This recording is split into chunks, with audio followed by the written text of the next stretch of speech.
to be with the press of Telangana today.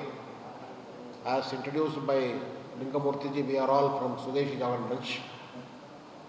As you may be aware, our organization is working in the field of economics for almost 35 years. We stand for evolution of indigenous economic policy and self-reliant India. Periodically we meet and take stock of the global and national situation and try to come out with our findings and suggest solutions. As all of you are aware, there are very serious challenges in the global economy as well as the national economy today. The Swadeshi Jagan Manch is meeting in Hyderabad at a very, very crucial point of time. There are challenges in global economy and we are facing challenges from tariff imposed by US. The Prime Minister has given a call for adoption of Swadeshi, followed by our sister organizations also. So in the next 2 days, we will deliberate on all these issues, how to combat this tariff imposed by United States of America, as well as the steps forward to take our nation forward and achieve our goal of self-reliant India, and more so, how to face these immediate challenges standing before us. So with these few remarks, I request my colleague Sri Satish Kumar to take forward this press conference. Okay, fine. Whether you are comfortable in English or Hindi? Hindi में ठीक हिंदी हाँ हाँ हैदराबाद में हिंदी काफ़ी चलता है। तो अभी स्वदेशी जागरण मंच की यहाँ पर अखिल भारतीय कार्य समिति की बैठक 20 और 21 सितंबर को यहीं उस्मानिया विश्वविद्यालय के परिसर में है। सारे देश से 105 कार्यकर्ता यहाँ पर आने वाले हैं और वो विभिन्न प्रकार के स्वदेशी और स्वदेशी के सहयोगी जो संगठन हैं उन सब की तरफ से यहाँ पर है। हम लोग यहाँ पर एक बड़े स्वदेशी स्वावलंबी भारत अभियान की विस्तृत चर्चा करने वाले हैं, क्योंकि जैसा कि हमारे राष्ट्रीय संयोजक सुंदरम जी ने बताया है, इस समय पर भारत को भी और विश्व भर में भी एक इकोनॉमिक चैलेंज, एक टर्बुलेंस की स्थिति बनी हुई है। हालांकि भारत विश्व में सबसे अधिक सुरक्षित स्थिति में है। आप लोग इसको मेन पॉइंट बना सकते हो। भारत इस समय की वैश्विक आर्थिक परिदृश्य में सबसे सुरक्षित स्थिति में है। हमारा लास्ट क्वार्टर का जो जीडीपी आया है वो 7.8% है, which is in the all G20 countries ये हाईएस्ट है।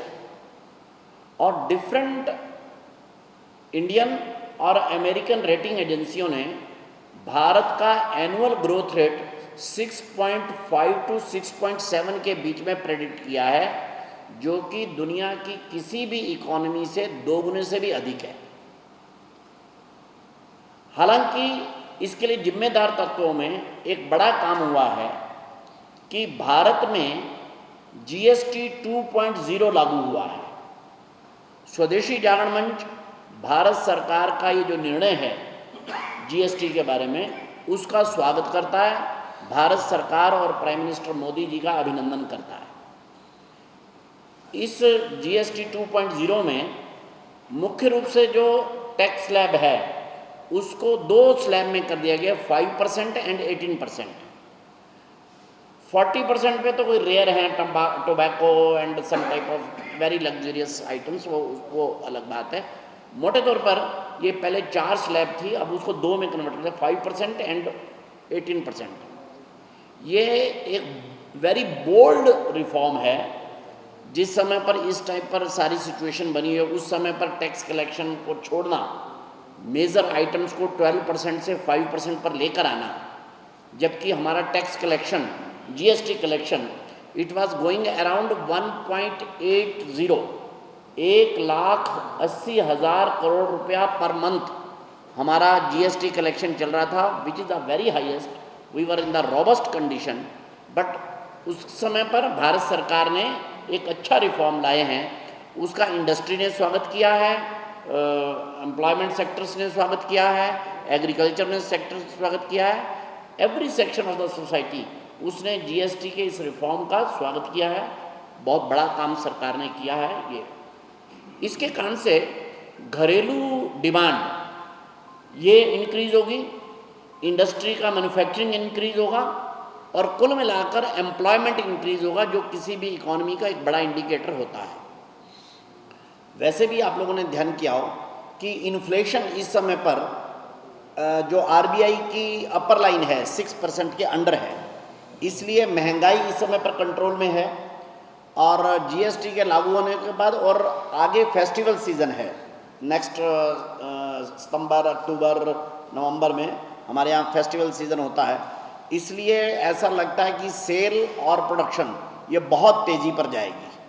इसके कारण से एम्प्लॉयमेंट जो है वो अनएम्प्लॉयमेंट जो पहले से भी कम आ गई थी, ये इस समय पर अराउंड 5% के आसपास है अनएम्प्लॉयमेंट रेट भी, और इसके और नीचे जाने की संभावना जो है अनएम्प्लॉयमेंट रेट की बनी हुई है। तो इसलिए major indicator of the Indian economy, whether it is PMI index, whether it is unemployment rate, whether is inflation, whether is GST, ये सब इस समय पर भारत के अंडर कंट्रोल है। जो ग्लोबल इकोनॉमिक सिचुएशन है वो बिल्कुल अलग बनी हुई है। रूस यूक्रेन के कारण से ऑयल मार्केट जो है वो अनस्टेबल बन रही है। उसको स्टेबलाइज करने के लिए भारत ने रूस से तेल खरीदना का जारी रखा है।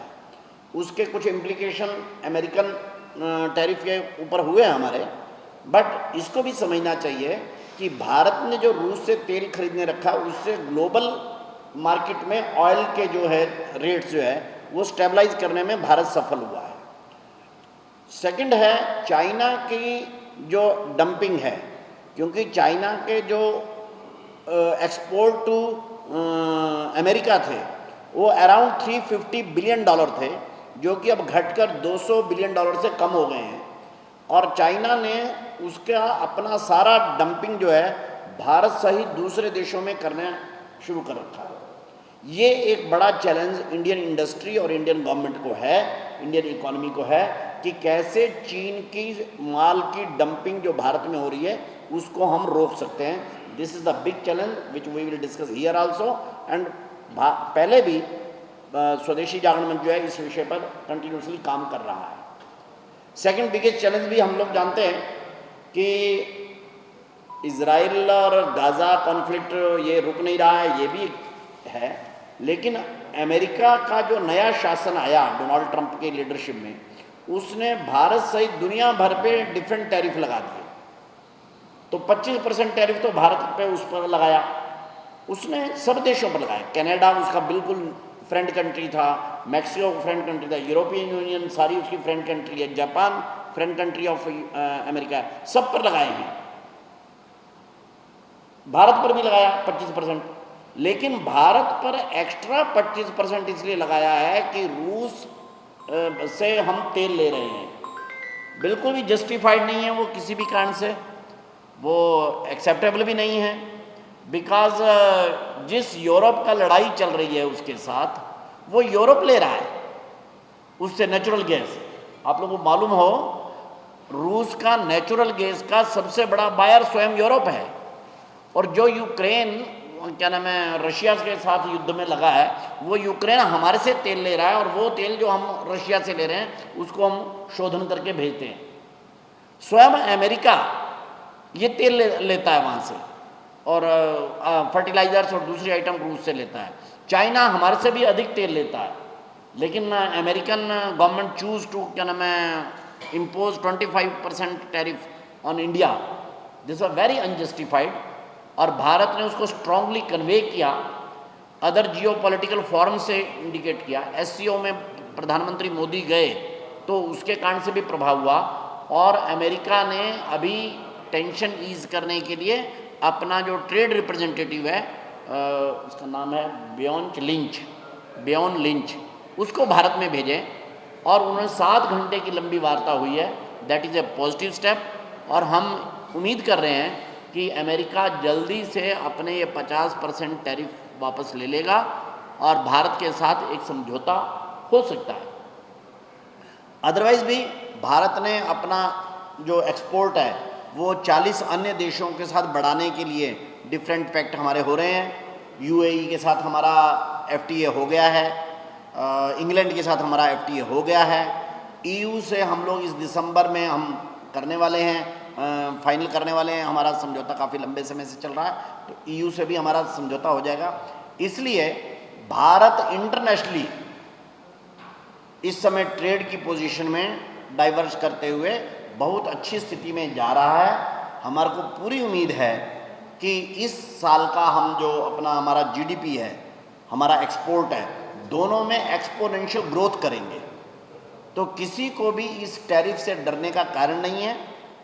तीसरा फैक्टर है कि भारत ने अपनी डोमेस्टिक बढ़ाने के लिए, कंजप्शन बढ़ाने के लिए और प्रोडक्शन बढ़ाने के लिए न केवल जीएसटी रिफॉर्म किए हैं, बल्कि सरकार ने, विशेषकर प्रधानमंत्री मोदी जी ने सारे देश में आह्वान किया है, जिसका आह्वान पहले से स्वदेशी जागरण मंच कर रहा था कि स्वदेशी की खरीद करनी चाहिए।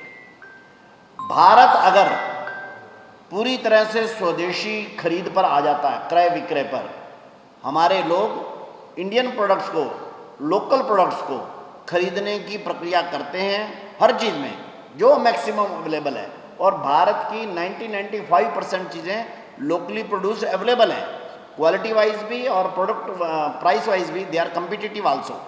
तो इसलिए भारत की अगर स्वदेशी पर जाता है भारत, तो भारत का इकोनॉमिक ग्रोथ बहुत अच्छा हो जाएगा, एडेड विद जीएसटी रिफॉर्म और added with different FTAs with the different country. Bharat 7% की जीडीपी ग्रोथ अगले साल यानी इस साल के अंत में ज़रूर ले लेगा, ऐसा हमारे को विश्वास है। इस कार्य समिति में भारत में स्वदेशी स्वावलंबी भारत अभियान ये पूरी तेज़ी से फैले, तेलंगाना में भी बड़ी तेज़ी से फैले, साउथ में भी जाए और सारे देश के डिफरेंट डिस्ट्रिक्ट्स में नीचे तक जाए। इसकी डिटेल्स योजनाएं यहाँ पर डिस्कस करेंगे। यहाँ डिफरेंट हमारे सिस्टर ऑर्गेनाइजेशन जो है, ये लगभग 12 सिस्टर ऑर्गेनाइजेशन भी यहाँ आ रहे हैं हैदराबाद की इस मीटिंग में, और हम लोग एक व्यापक स्वदेशी स्वावलंबी अभियान सारे देश में चलाने वाले हैं, जिसमें स्वदेशी मेलों का बहुत बड़ी मात्रा में आयोजन है। मैं आपको वो भी देता हूँ कि 200 से अधिक स्वदेशी मेले सारे भारत में इस वर्ष हम आयोजित करने जा रहे हैं। लगभग 500 स्वदेशी संकल्प यात्राएं जिलों में ये हम करने जा रहे हैं बड़ी मात्रा के अंदर। उसके अलावा देश भर के स्कूल, कॉलेज, यूनिवर्सिटी कैंपसेस के अंदर हम बड़ी मात्रा में उद्यमिता प्रोत्साहन सम्मेलन करके लाखों युवाओं को एंटरप्रेन्योरशिप और स्वदेशी खरीदने के लिए ये हम लोग प्रेरित करने वाले हैं सारे उसमें से। और बड़ी मात्रा में स्वदेशी व्यापारी जुटान, हमारे जो व्यापारी हैं, अभी हम लोगों ने नागपुर के अंदर उनकी 2 दिन की वर्कशॉप की है। देश भर के 42 ट्रेडर्स एसोसिएशन ने ये तय किया है कि वे देश भर में स्वदेशी को बढ़ावा देने के लिए सभी व्यापारियों को, जो कि भारत में लगभग 4.5 करोड़ व्यापारी उसमें लगे हुए लोग हैं, व्यापार में लगे हुए लोग हैं, ये 4.5 करोड़ लोग, और भारत में स्वदेशी परचेज और स्वदेशी खरीद बढ़े, इसके ऊपर फोकस करने वाले हैं। इस नाते से एक बड़ा प्रयत्न जो है होने वाला है। स्वदेशी जागरण मंच अभिनंदन करता है भारत के प्रधानमंत्री श्री नरेंद्र मोदी जी का भी, क्योंकि गत 78 वर्षों में he is the first prime minister कि जिसने स्वदेशी जागरण मंच की जो बेसिक कॉल है कि सारा देश स्वदेशी प्रतिभा पर, स्वदेशी क्रय विक्रय पर, स्वदेशी प्रोड्यूस पर, स्वदेशी क्वालिटी पर, स्वदेशी रिसोर्सेज पर फोकस करे। स्वदेशी जागरण मंच की जो मुख्य अपील है उसको प्रधानमंत्री जी ने पूरे जोरदार तरीके से समर्थन दिया है। लाल किले के अपने 15 अगस्त के भाषण से भी उन्होंने उठाया है, और सारे देश में स्वदेशी एक महाजन जागरण का अभियान बनाने में उन्होंने हमारी सहायता की है, इसलिए हम उनका धन्यवाद और अभिनंदन भी करते हैं। ऐसे सब विषय इस अभियान के यहाँ की इन 2 दिन की और बैठक में हम लोग लेने वाले हैं। मेरी तरफ से इतना।